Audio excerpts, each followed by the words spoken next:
CaixaBank, muy buenos días. Hola, muy buenos días. Y gracias por atendernos. A vosotros. ¿Cómo son esos resultados? ¿Cuáles son las claves de cara a la mirada del inversor? ¿Cómo se ha comportado en este primer trimestre esa economía, ese movimiento en CaixaBank? Bueno, la verdad es que yo calificaría el trimestre como, sobre todo desde el punto de vista de actividad comercial, como muy positivo, ¿no? Y bueno, antes escuchaba que hablabas mucho de macro. Es verdad que hay muchas incertidumbres, ¿no?, a nivel macro, pero nosotros hemos tenido un primer trimestre, pues yo creo que bueno, en términos generales, ¿no? Yo diría, aquí destacaría dos aspectos. Uno, el libro de préstamos. Yo creo que hemos tenido un buen comportamiento en términos de crecimiento en todos los segmentos, desde consumo, pymes, también el hipotecario, que va mejorando. En nuestro caso, pues tenemos un crecimiento del libro negativo, pero menos negativo que en otros trimestres. Y bueno, y eso yo creo que es muy buena señal, y la verdad es que vemos un momentum positivo, ¿no?, en ese sentido. Es decir, que bueno, a pesar de todas las incertidumbres macro, pues sí que estamos viendo pues que de momento la economía pues estás demostrando pues síntomas de resiliencia. Y luego yo destacaría también en nuestro caso que, como seguramente muchos inversores saben, tenemos un negocio de ahorro a largo plazo muy potente, como líderes en España. Pues a pesar de la volatilidad que hemos tenido en los mercados, que evidentemente no ha sido un trimestre fácil, pues hemos seguido teniendo entradas, ¿no? Hemos seguido teniendo entradas de suscripciones, ¿no?, en nuestros productos de ahorro a largo plazo, en concreto 1.200 millones durante este trimestre.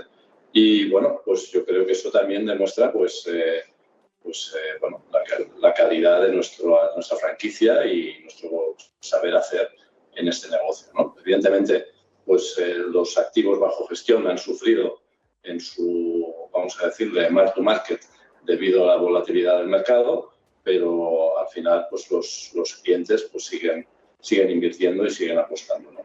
Entonces, yo diría que en ese sentido, bien. Además, esto coincide pues con la etapa final de nuestra integración con Bankia, ¿no?, de la fusión de las dos entidades. Y bueno, sabéis que hicimos la integración tecnológica en el mes de noviembre del año pasado, y eso pues claramente era el momento clave para luego pues realmente desarrollar todas las sinergias a nivel comercial, etcétera.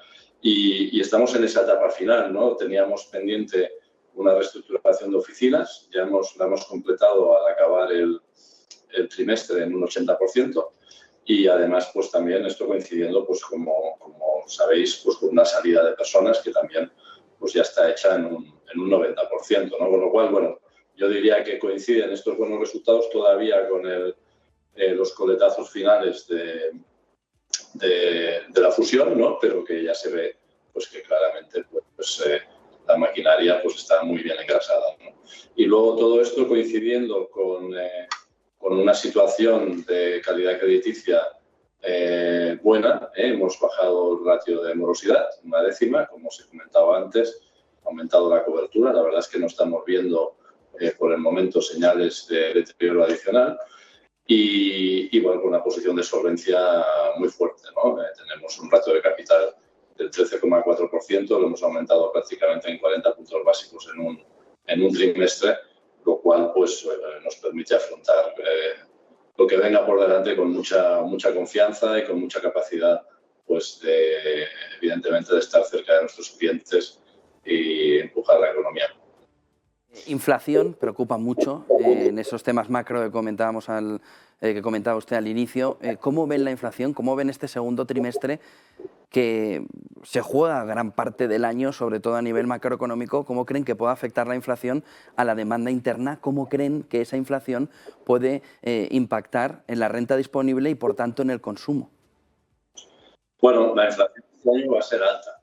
Eso, de acuerdo a nuestros economistas, vamos a tener una inflación este año algo por debajo del 7%. Es decir, que va a ser muy alta, ¿no? Lo que pasa es que, bueno, al final también lo que hay que ver aquí es si esto es este año o va a continuar, ¿no? Entonces yo creo que esa es la clave, ¿no? Y que todo el mundo pues puede asumir, los distintos agentes económicos, que hay un shock de corto plazo, que evidentemente pues afecta a todos, pero en la medida que haya la perspectiva de que eso se reconduce, y esa es nuestra expectativa, de que el año que viene, pues en la medida que los precios de la energía pues también se vayan reconduciendo, en la medida que la situación geopolítica pues también muestra señales de cierta estabilización, pues que la inflación vuelva el año que viene a niveles más normales, ¿no? Con lo cual, bueno, yo creo que mientras haya la expectativa de que la situación se reconduce, puede haber un pequeño impacto este año, pero no esperamos, en cualquier caso,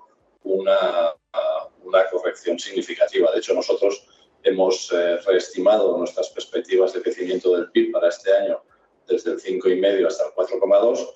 Evidentemente es un impacto, pero bueno, un crecimiento del 4,2 es significativo y en la práctica pues va a ser de los más altos de Europa este año.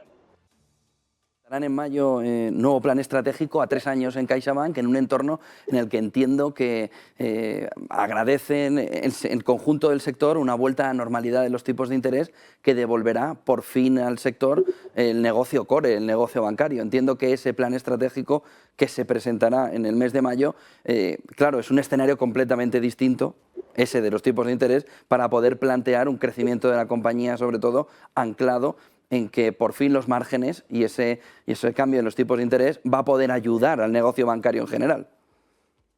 Sí, esto es un cambio muy relevante, ¿no? Y bueno, vamos a presentar el plan el día 17 de mayo, dentro de un par de semanas o 3.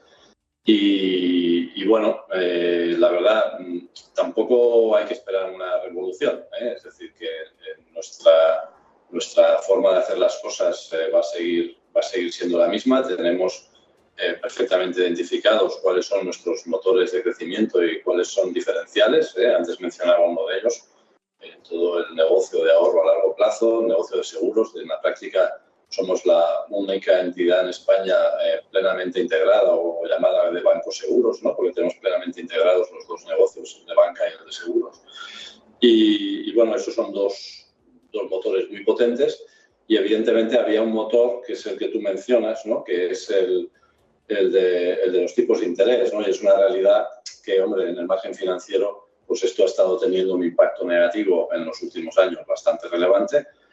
Casi nos habíamos acostumbrado a que los tipos estuviesen negativos, pero es una realidad que eso no es lo normal, ¿no? Entonces, bueno, yo creo que esta vez es bastante probable, de hecho el mercado así lo está cotizando ahora mismo de forma bastante clara, pues que los tipos de interés van a subir. De hecho, el Euribor 12 meses, que ya de alguna forma se anticipa a lo que va a pasar en los próximos 12 meses, pues ya está en terreno positivo y, lógicamente, esto tiene un impacto relevante en nuestra cuenta de resultados en términos positivos, porque, lógicamente, pues tenemos muchos activos a tipo flotante, ¿no? Que van a, lógicamente, cuando se renegocie o cuando se fije de nuevo, más que renegociar, el tipo flotante, pues va a cambiar, ¿no? Entonces, bueno, eso creemos que mientras sea en niveles moderados no va a afectar negativamente a la economía. Una cosa es que los tipos estuviesen al 3 o al 4%, cosa que no va, en nuestra opinión no va a ocurrir, pero si los tipos están, vamos a decirle, alrededor del 1%, pues yo creo que es positivo para todo el mundo, para los ahorradores y también, lógicamente, para las entidades financieras que por primera vez en muchos años pues vamos a dejar de estar operando en un entorno, vamos a decirle, muy agresivo para nuestra cuenta de resultados. Solo una última pregunta, Javier. Está gran parte de la mirada puesta también en la morosidad, con ese momento en el que los créditos ICO tienen que empezar a devolverse, sobre todo en ese punto. ¿Cómo ha sido la morosidad en este primer trimestre? Por lo que hemos visto, se estaba manteniendo, pero ¿ven algo moviéndose en el entorno de un aumento de la morosidad precisamente por esa tener que devolver enseguida los préstamos ICO o por la presencia de esas famosas empresas fantasma que se han visto o que se hablaba durante el último año que podían estar manteniéndose? No, la verdad es que durante el primer semestre hemos tenido muy buen comportamiento en este aspecto. Hemos tenido una reducción, en realidad, de la morosidad, tanto en el ratio como en términos absolutos. Y no estamos viendo señales de deterioro. Es verdad lo que dices, que sobre todo en este segundo trimestre, a partir de mayo, muchos préstamos ICO que tenían una carencia de pago de principal, pues van a empezar a pagar principal, que hasta ahora estaban solo pagando intereses, y lógicamente es un momento importante, ¿no? Pero bueno, eso es una pequeña parte de la cartera. En nuestro caso, pues tenemos unos 20.000 millones aproximadamente de préstamos ICO y casi la mitad ya están pagando principal, entonces nos queda la otra mitad.